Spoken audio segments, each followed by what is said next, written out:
Alright out there, it is Saturday. Sun is shining bright, it's nice and warm in the sun. It was kind of chilly this morning, yeah. I was almost going to put pants and shoes on this morning, but it's warming up real nice now. Got my coupon here for a free t-shirt. So I'm going to head on over to Fourwheel Parts and get my free t-shirt. Also, I'm going to price out some winches and see what kind of deal I can get. So follow along, see what happens. There you have it. That's the that's what I got. That's the cheapy, well, let's just say inexpensive 15,000 pound winch. That's the X20 winch by Smittybilt. It is listing right now. There we go. Freaking bird, shut up. This list right now for $6.99. Yeah, $6.99. Okay, so I went down to Fourwheel Parts, asked them what their sale price was on this. I got it for $5.35. $5.38.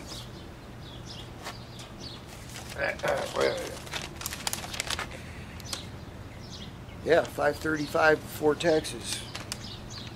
So, yeah, can't beat that deal. I would have got a Warren product because, like,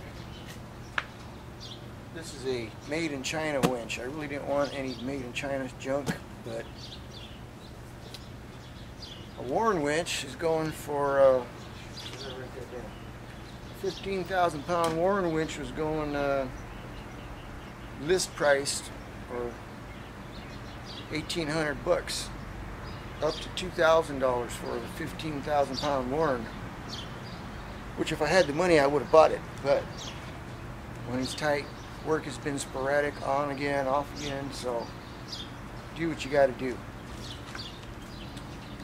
Anyways, you know, I've had the winch on the Bronco for about 5-6 years. I maybe used it seriously maybe 3 times, so this should serve my purposes. Now, I wouldn't recommend this if you're going on safari somewhere or you're going to be using it quite frequently, because you don't know how this motor is going to hold up or anything else about it.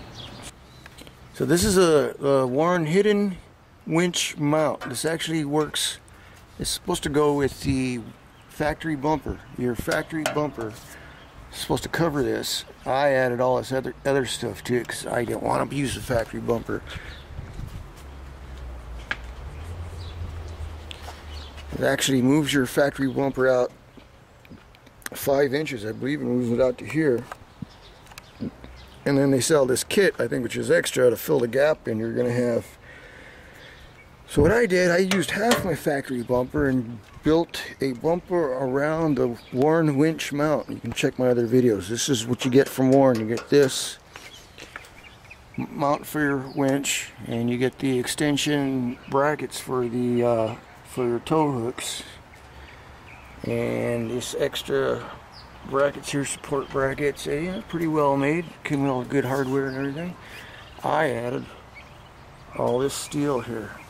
And as you can see, I still need a weld underneath here, but I want to take the winch off to do that. I don't want to weld upside down because I don't have full welding gear. I don't have leathers and all that. I don't want to get all burnt up again.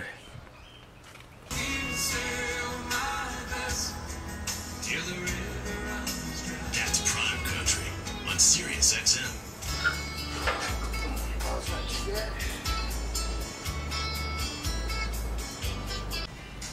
Well, that's what it looks like. I definitely have to take this control box off and relocate it. I'd probably be a good spot to put it right up here. We'll just have to see. I'm having issues right now getting the bolts in the front. I kind of almost didn't have enough room to get these in. So, wow. Wow, it is a beautiful warm day out here, man. Almost too hot, but I finally got it. Let me show you what the problem was. First problem was getting the bolt in there. See that? Gee, I didn't give it enough room for that. But yeah, I did. I was able to get it in there. I had to jack around with it for a long time. Then lining up the 4 bolts. Now right here it's easy to get to because it's secure. You know, it's 100 and something pounds. You can't lay it on its side like that. You gotta get it from underneath and at least start a bolt. And these threads in there are nothing more than square nuts. It's pretty much the way the Warren mounts, and they slide in this little slot here. And then you gotta put that in there. So these are easy to get to. The ones on top aren't because of the way the bumper's built. But I got them in there. So now the thing is to put this roller flare head in there and the rest of the bolts. What are all these bolts for? What are all these nuts and washers and stuff for? Took the control box off. And I guess what I'll have to do is take these things off and just run some cable up to the top mounted up here somehow. But while I was doing that, I noticed this thing don't seem right. I don't know why. But should the motor be loose like that? And I don't see anything securing it other than these little bolts right here.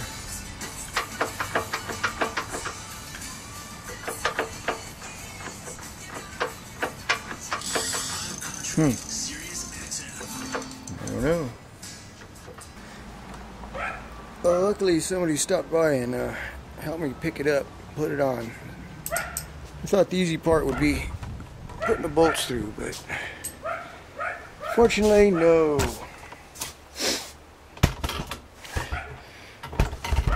Some of the bolts weren't lining up like they used to be, so anyway, I think I got them started. Okay, since all my cables are long enough, I decided to move the box to the right side. That'll give me a little more cable on my control. Yeah, on my controller there.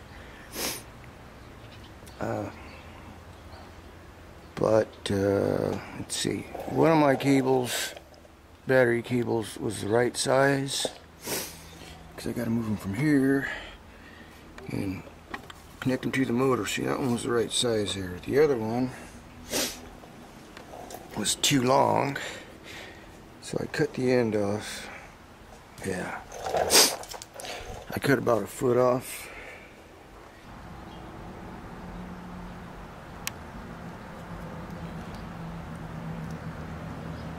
And what I did, I pretty much just filled it till it dripped out of there. So you can see on the back it's got a drip.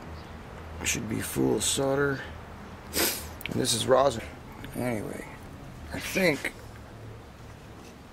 I'd like to get some kind of wrap for this. I got some zip ties, maybe some of that convoluted tubing. Strap it down, and I'll kind of bundle these up. And then here's my battery connections. This is good. Here's where I tie into the motor. I got one more to do, this one right here. Now originally, that controller was tied in like that. See, these little brass angle brackets bolted right up on the motor. So I'm going to take those off, put these battery cables. It looks like I need one more 40-inch cable. So I was going to try to make cables, but you know what? It's a whole lot easier buying them already made. Just get a battery cable.